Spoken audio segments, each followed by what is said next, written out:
Please help me welcome Ron Richardson.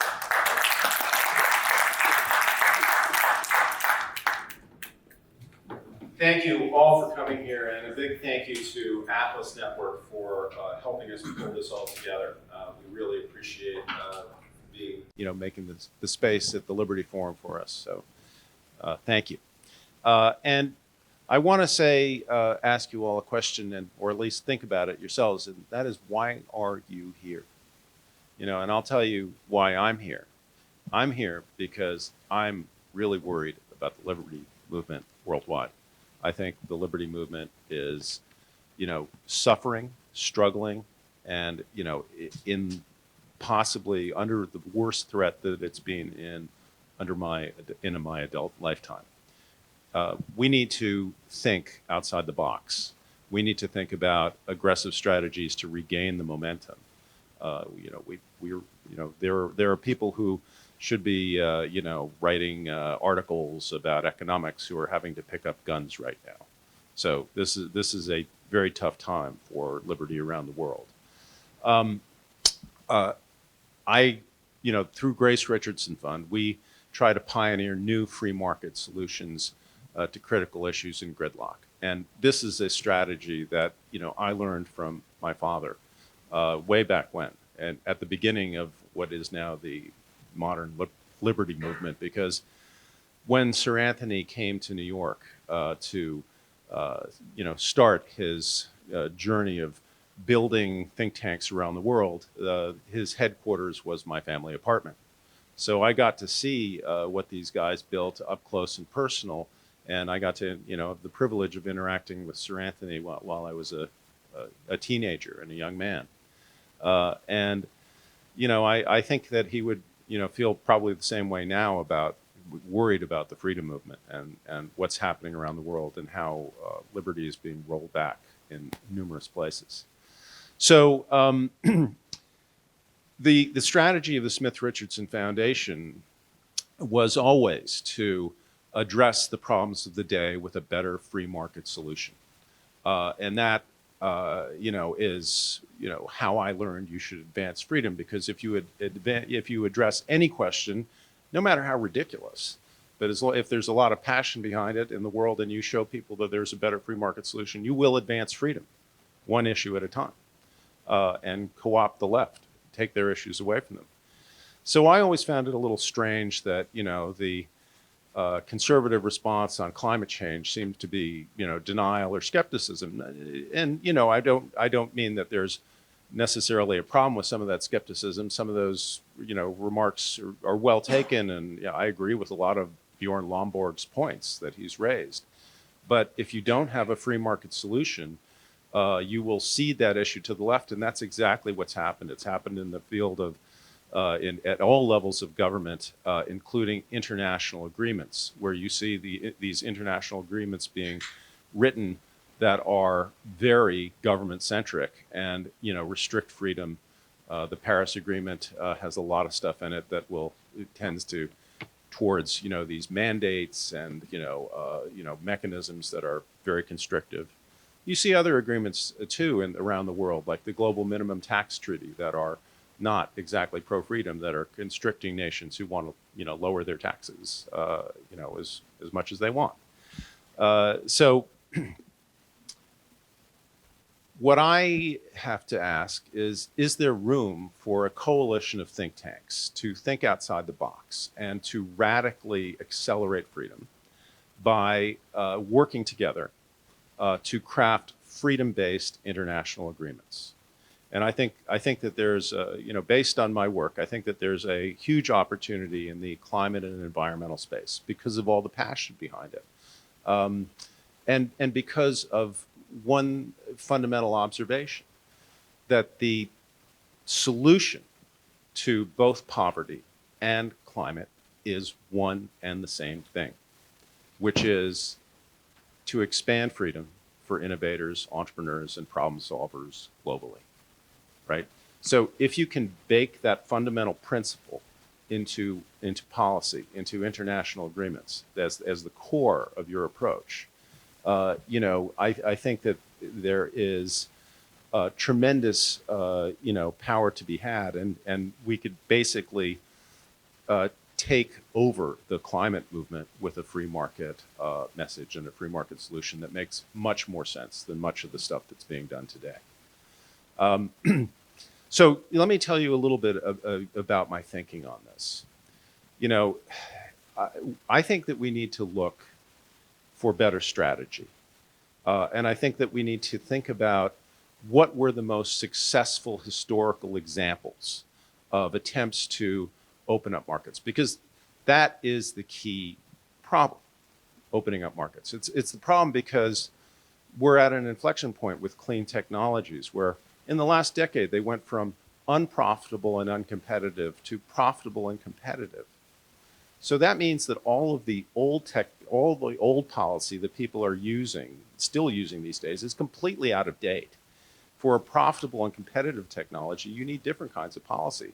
And the policy you need, if it's competitive, you need to let it compete. And that means you need to open up the markets, right? And that will have we can point to that having a huge and very important climate impact.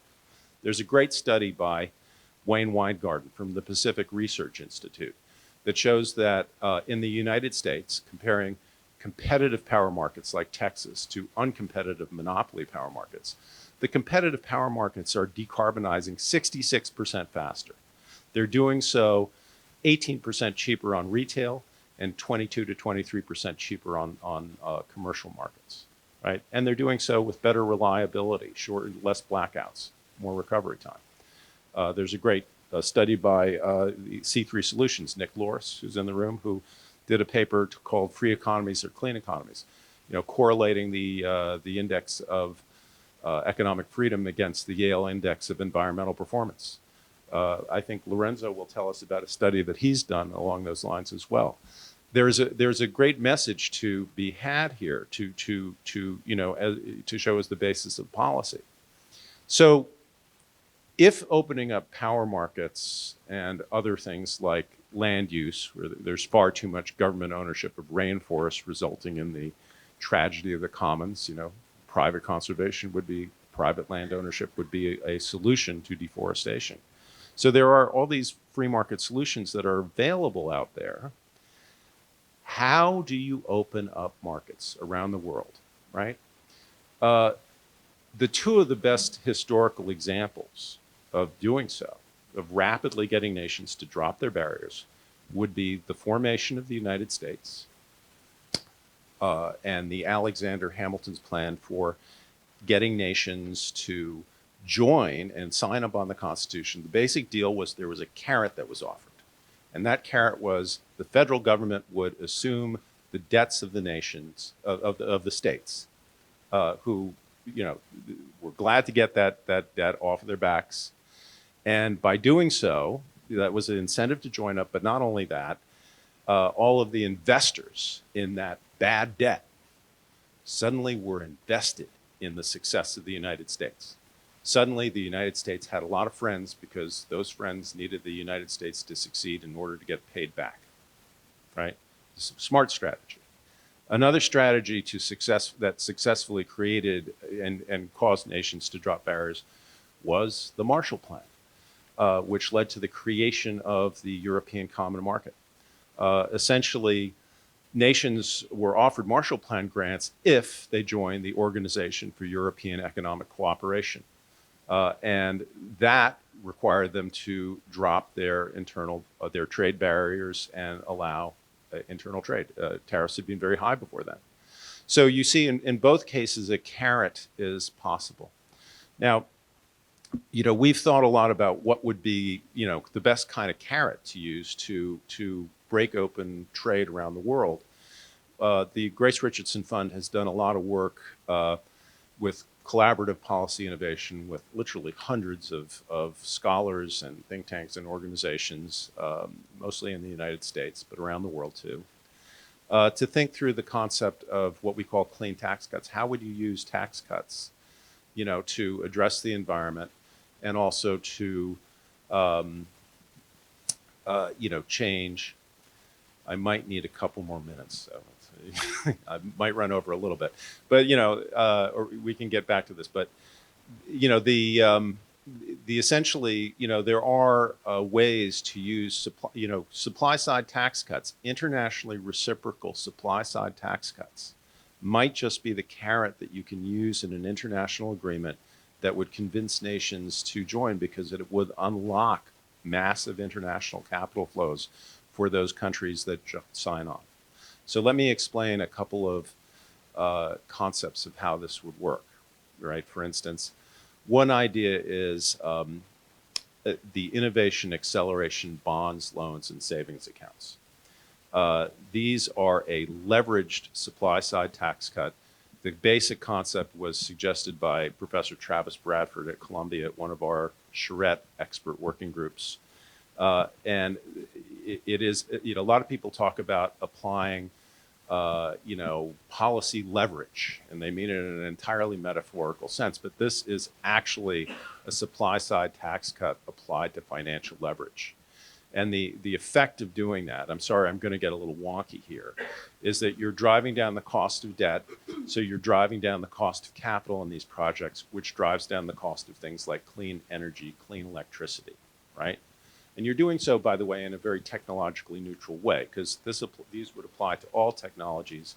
And what you're doing is you're targeting this at, in each technology family, at the projects that are deployed using the best available control technologies, the top 50% of those, right? So you're addressing the negative externalities in, say, the oil and gas sector for reducing emissions at the wellhead, but you're also addressing bird kill for solar panel, for wind turbines, and the recyclability of solar panels.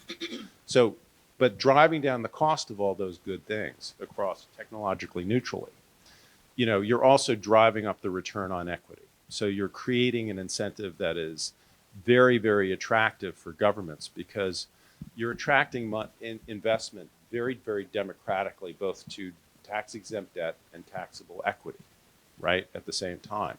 And because return on debt is lower than debt on equity, in the last decade, for instance, in the United States, return on debt was about 4%, return on equity was about 13.6.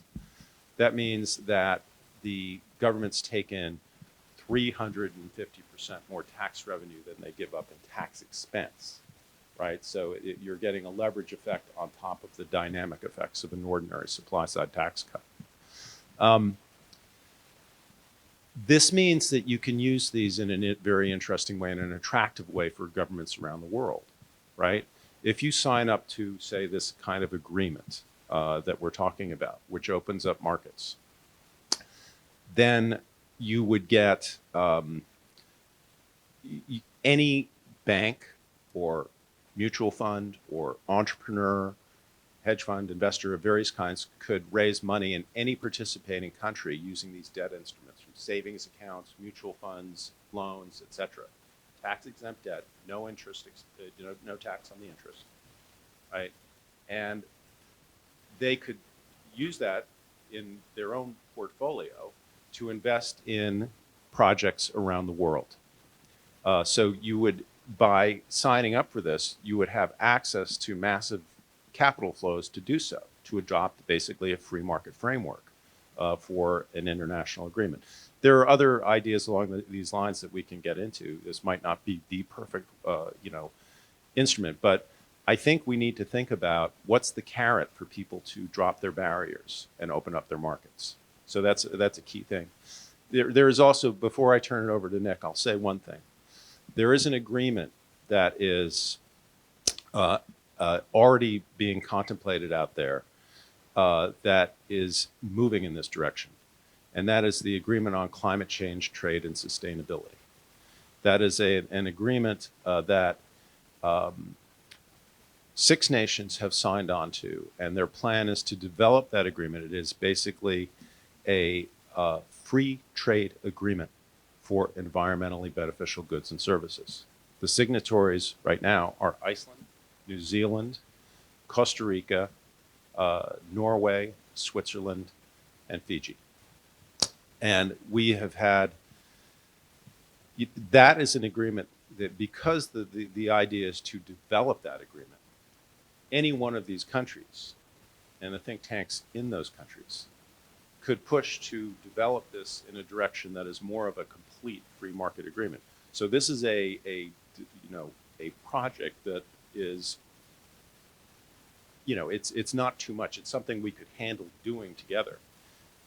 And you could create a real free market, an example of what does a free market environmentalist international agreement look like. And what you develop there could become an agreement of the willing, and it's something that could end up being baked into things like the Paris Agreement on their Article 6 considerations. You would argue basically that, hey, a free market is the best market mechanism, right? So without further, and I have to say, we've had, interest in pursuing that from several different think tanks from those countries, from Iceland, Costa Rica, New Zealand, from Norway, and from Switzerland. So we're there is a real possibility to do something like this. So in any event, with that, I'm sorry I've run over, but that's the background for this discussion. All right. Thank you. Thank you, Rod. Just a quick question to you, Rod, and then we're going to go to Magat for her comments.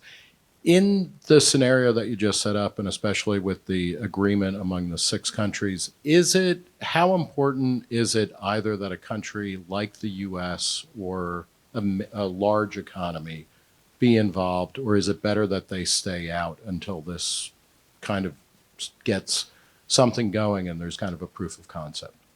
I think that it's much easier for the liberty movement to craft an agreement the way they would like to craft it if they don't get the bigger countries involved. I think that this should be thought of as developing a model free market agreement and developing a coalition of the willing, and then you start getting our American friends like Americans for Tax Reform and stuff like that saying, hey, if you want to address climate change, this is the right way to do it. Right. But if we get the U.S. in, we're working with the Biden administration. If we get Europe involved, some of those people don't know how to say free market.